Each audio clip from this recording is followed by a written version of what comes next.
Well, so now that we've sort of got the table set, let's pick up at the very beginning of this story, I suppose. It's the Sin pay-per-view, and this went down in January of 2001, January 14th. Normally that's the sold out month, but here we're going to do Sin. Scott Steiner is defending his big gold belt. It's a four-way match that includes Sid Vicious, Jeff Jarrett, and an unnamed wrestler. Flair would insert Road Warrior Animal as the mystery man and is recruiting Jarrett so Steiner could keep the title. But of course, none of that was needed because something horrible happened. You were in the ring when Sid tried to jump off the top rope and do the big kick, and boy, it was brutal.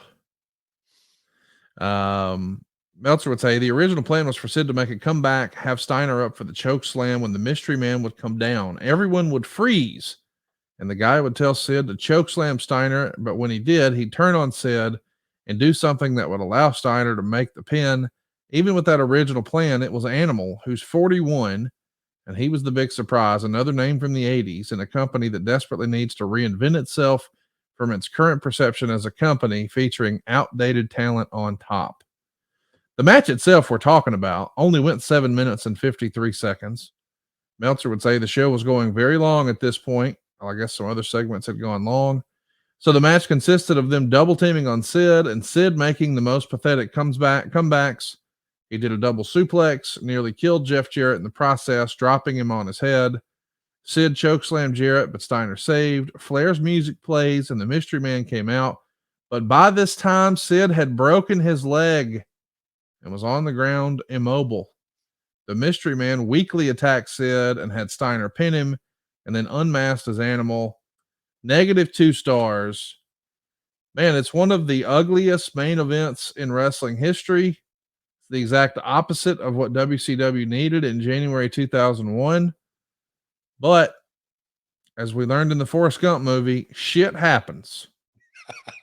Goodness gracious. Is this the most brutal injury you were in the ring to see? And what do you remember of that day? So, Connie, where was your fandom at during this time? Had you checked out? No, I was still casually watching. I did not get this pay-per-view, but I was still keeping up. I knew what was going on. I wasn't ordering every pay-per-view every month for WCW. I still was probably watching them all for the WWF. And I think I watched ECW that month in their last pay-per-view. But that's probably it. I did make the decision that month, though. I'm going to watch the ECW pay-per-view and I'm going to watch the Royal Rumble. I'm going to lay out a Sin. I don't regret it, but man, when I tuned in the Nitro the next night and they're showing that leg flopping around, woof, it's a visual I'll never forget. And I just saw it on TV. Yeah, well, so either Sid clotheslined me out or butt me out. I was outside the ring. Yeah, if I remember correctly. So I took a bump out on hard camera side and I was looking away from the ring. And I remember the spot that was supposed to come up that Sid was going to back himself in the corner, hop up. And I know that him and Laurinaitis had discussions on, if I remember correctly, I don't say there was just discussion on how we got into that spot. I'm sure Steiner was a part of it and all this, but it was okay. Here's the spot that led to whatever.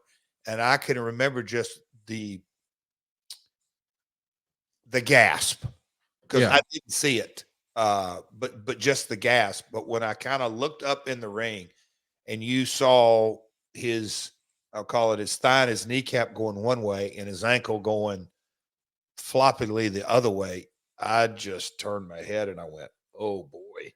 And I knew that I wasn't supposed to come back in the ring until a couple of other things that were supposed to happen.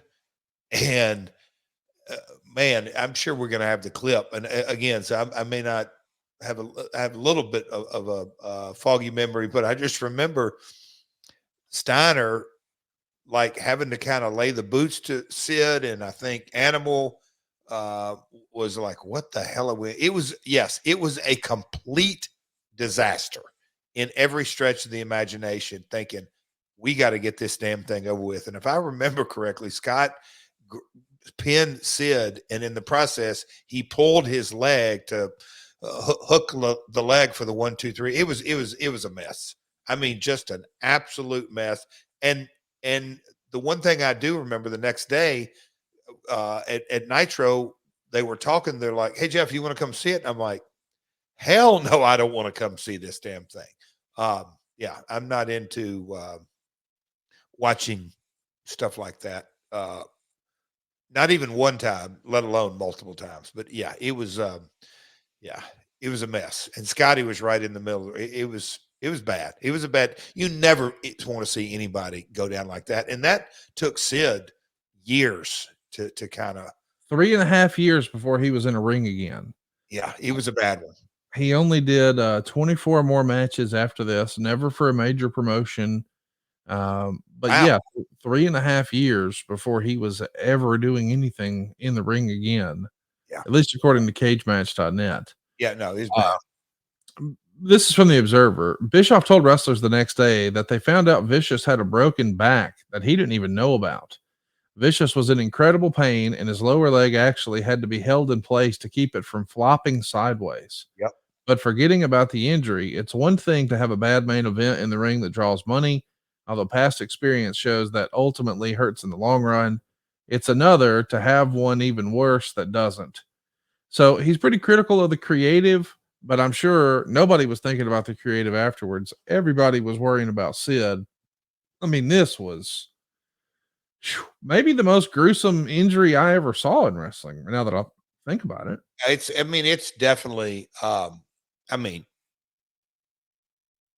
I hate to even bring it up. I mean, the Owen situation. Yeah, tragic, but his, necks and arms and legs, and it'd be. I don't recall one certainly that I was involved with, but hey, I was just as you were saying that. So, who was booking or writing?